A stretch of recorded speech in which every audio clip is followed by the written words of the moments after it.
the first questions you need to ask yourself is, what is my budget when purchasing a house? You can use a tool to understand what is your financial power, how much can you afford to pay for the apartment or for the house that you want to purchase, etc. And then you can ask questions like, what kind of house do I want? Is it an apartment? Is it a house with a garden?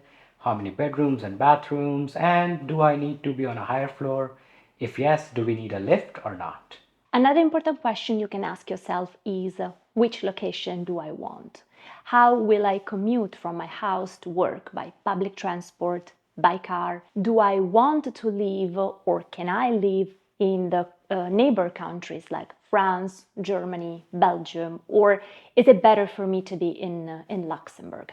You can use simple tools like Google Maps to understand the distance from the place where you work to your house, keeping in mind, of course, the peak hours, the office hours. Once you have decided where you want to buy a house or your apartment, you can use tools like athome.lu, imotop.lu to zero in on some properties, and you can start creating a shortlist that way.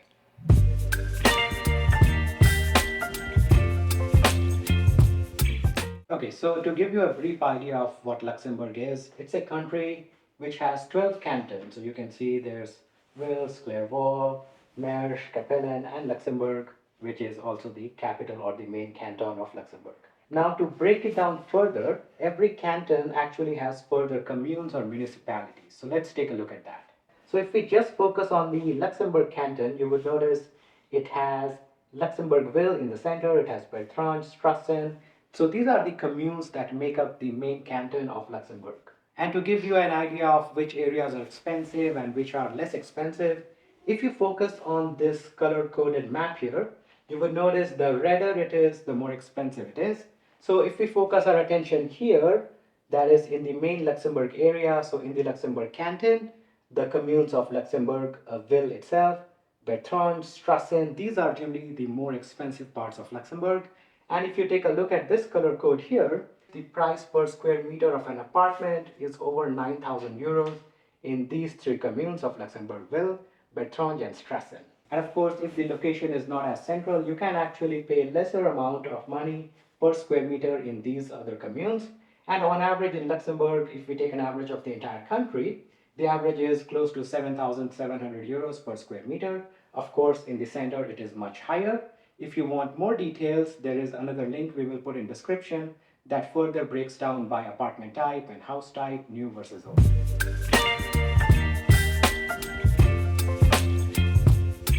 We are now going to share with you some helpful tips from our own experience in purchasing an apartment in Luxembourg. The first tip is to view and to see a minimum of 5 to 6 houses or apartments. Buying an apartment is, of course, a big decision, so it's always a good idea to view as many apartments as you can. For us, we were really looking for a 2-bedroom apartment. We really didn't know where to get our apartment. So we started searching first from the areas that are a little cheaper. We went therefore to the south of Luxembourg and we checked a couple of apartments in the city of Dudelange. While the apartments were okay, we realized that the location was not working for us. We work in Luxembourg City, and just to cover a distance of 15 kilometers, it took us about 40-45 minutes during peak hours, during office hours. So we realized that that was too much of a commute for us every day, going and coming. And so we decided to focus in the commune of Strassen, Bertrange, and Luxembourg when searching for an apartment for us. When talking to friends and real estate agents, we've been told that the 3 most important things to keep in mind when purchasing an apartment are: at number 3, a good location. The only thing that can beat a good location at number 2 is a better location. And then the only thing that can beat a better location at number 1 is the best location that you can afford.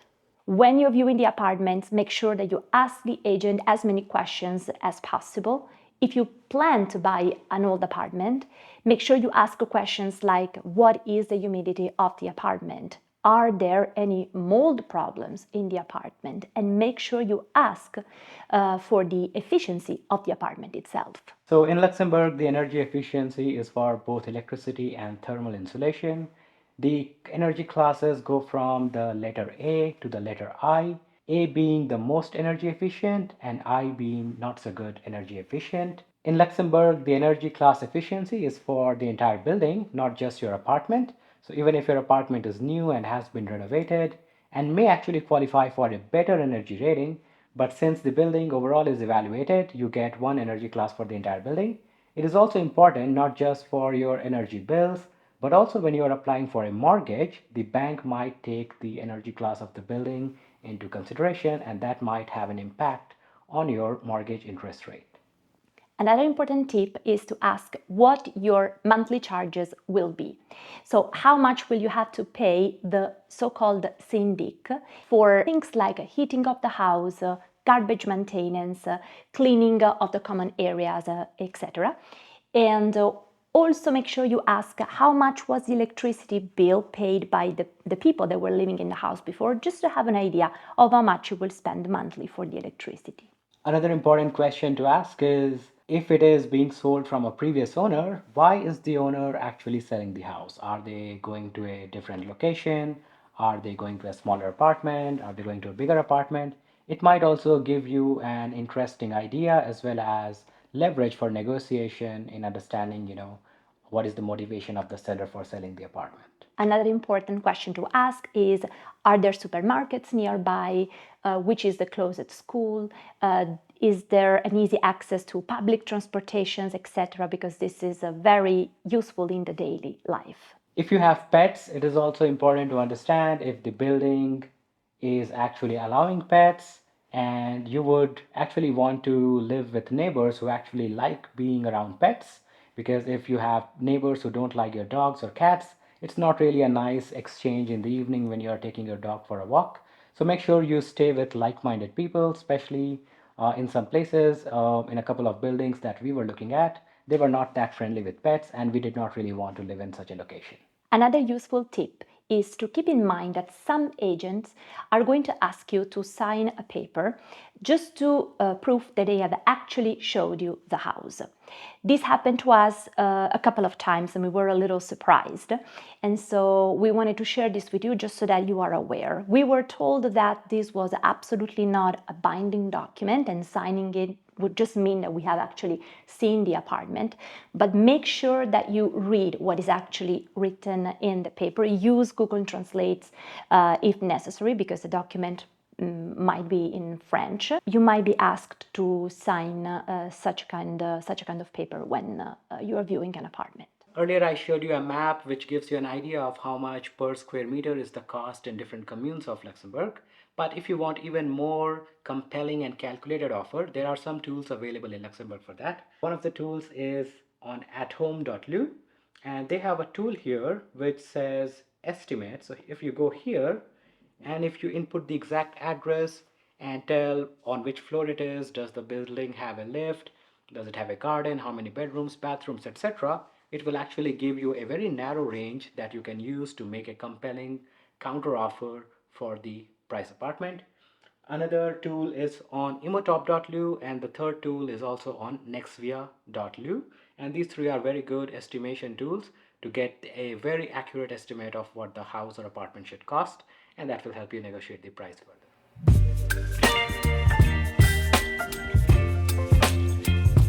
Now that you have decided the house or the apartment that you want, you are ready to make the official offer to the seller through the agent. Now you're ready to sign the compromise, which is a document on which both the parties agree on the price of the apartment or the house.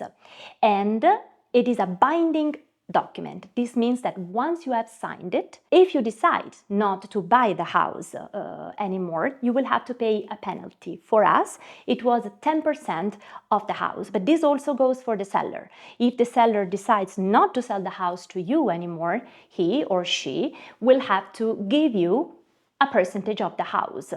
Again, for us it was 10%, but it depends on what is written on the compromise. Our suggestion is, again, to read the compromise very carefully and maybe to ask beforehand to the agent a draft of the compromise itself. So you can read it at home, calmly, maybe translate all the parts so that you are sure that on the date of the signing, you know all the parts and you're actually ready to sign. For the penalty, it is generally 10% for both the buyer and seller, but there is one way in which you can get out of it if it is a genuine case. So, for example, you are really committed to buying the house, you really like it, you made a serious offer, but for some reason, if two banks refuse your mortgage application, so they do not approve your loan for the house, in that case, you can be out of the compromise without paying a penalty. So generally, it's a good idea to talk with the banks to understand how much you can afford, what kind of mortgage you can be approved for, so you don't have to go through this entire process of getting rejected and coming out of a compromise and avoid all this mess. You can easily avoid all of it. In the compromise, you will find the date by which you need to show proof that you were approved by a bank for the loan that you requested. This time is generally a time span of 6 weeks, but we have requested a couple of more weeks because we bought our house over the summer. A lot of people are on holiday, so the time span would have been a little longer. So we requested a couple of weeks more for that. After you sign the signed compromise is what you will take to the bank and ask for a loan. In addition to the signed compromise, you may be asked for a lot of documents. For example, your bank statements, if you have a work contract, if you have any residence permits, if you are not from Luxembourg, and things like that. For the mortgage application process, we used a service called At Home Finance, and we had a wonderful agent there, Nicola. And what At Home Finance does is, at no cost to you, so the customer does not really pay any money directly to At Home Finance, but At Home Finance goes to like 5 to 6 banks in Luxembourg, takes all your documents and applies for mortgage on your behalf, so you don't have to go from one bank to other by yourself. And then they compare all the rates that they get, and then they come up with a good offer for you. Generally, negotiating through multiple banks helps you get the best rate, and we found their service really helpful. Our agent was very cooperative. He was willing to chat with us via WhatsApp. He was willing to share documents via WhatsApp, etc. So it was very convenient and easy for us to apply for a loan, and we got a loan from a bank called Raiffeisen, and they provided us the best rate, and that's how we did it. Talking about the mortgage loans, you can get three different types of loans. The first one is you can get a fixed loan for the entire term, for example, let's say 30 years. Second one is a variable loan. So what would happen is if the Central Bank of Europe decides to change the interest rate, the loan rate on your mortgage would also keep changing. So it could change every 2 months, for example. And generally, I do not prefer to have that kind of uncertainty, because what happens if the central bank decides to raise the interest rate? Then my monthly budget starts going haywire, because loan is a big component of the monthly budget. And if it starts going up by 500 or 1000 euros a month, that is not really an ideal scenario to be in. So this is not what I prefer. The third one, which we actually went for, is the readjustable rate.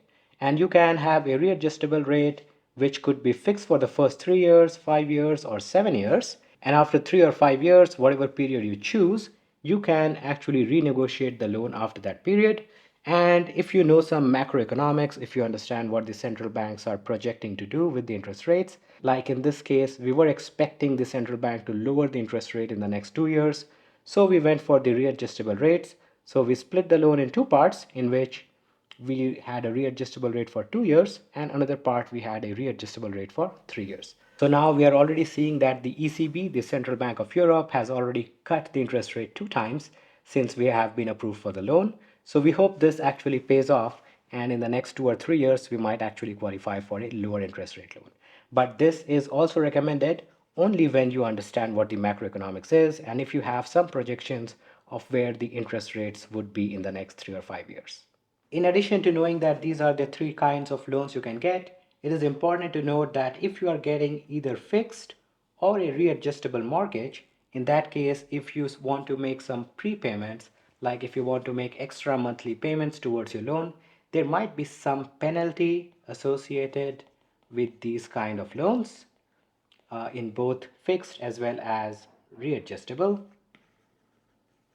So let's say you have an investment that matures and you have 50,000 extra that you want to pay here. If it is a fixed kind of mortgage, you might have to pay a little penalty. If it is variable, then you do not have to pay any penalty on your prepayments. Once you receive the loan offer, you will have to open a bank account with that specific bank, unless you have an open account with the bank already. And then you have to sign all the required documents. In our case, the offer was valid for 30 days. Once you have the loan offer from the bank, you are ready to talk to the notary. You can choose a notary you want, or you can go by agent's recommendation. Before preparing the final deed of sale, the notary might want to see more documents from your side. So either online or offline, they might want you to sign some documents and some more details about yourself before they can actually prepare the deed. We suggest you to check out the house that you are buying one more time the day of signing the deed, or maybe the day before, because once you sign the deed, you accept the house as it is. So on the day you finally sign the deed and you actually get the keys, same day or a day before, you have to make sure that all the payments that need to be done are clear. So there are some costs that you have to be aware of. In addition to the down payment that you have to make towards the house, so you can choose to pay 10% of the house cost, or in Luxembourg, it can even be 0% down. But if you have savings, I would suggest to put some money down, let's say at least 5 to 10% toward the house. In addition to the down payment, there are some other closing costs. For example, we had to pay about 4,000 euros for the notary costs. We had to pay another 3,700 in other closing costs, so some other documentation and bank processing fees, etc. And in addition, the banks will generally want you to have a life insurance in your name. So for that, we had to pay about 12,000 extra in the closing costs. So in addition to the down payment you are making towards the house, expect to pay about 20 to 25,000 euros in additional closing costs before you sign and get the keys of your house. On the date of signing the deed, we just had to bring our passport. That day, everyone was present, the old owner, us, the new owner, and the agent. And on that day, we were also given the keys.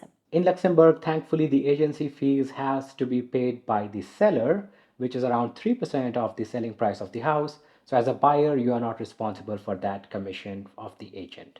In addition to these costs, there is also a 7% registration cost that you have to pay. And thanks to the Belgian Act, we were exempt from the 7% registration fees because we were first-time buyers and we got an exemption.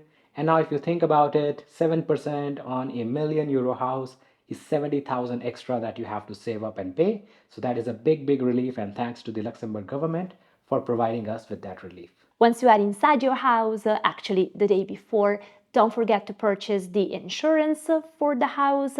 And then once a year, don't forget that you will receive the property tax, which will be sent to you by the commune.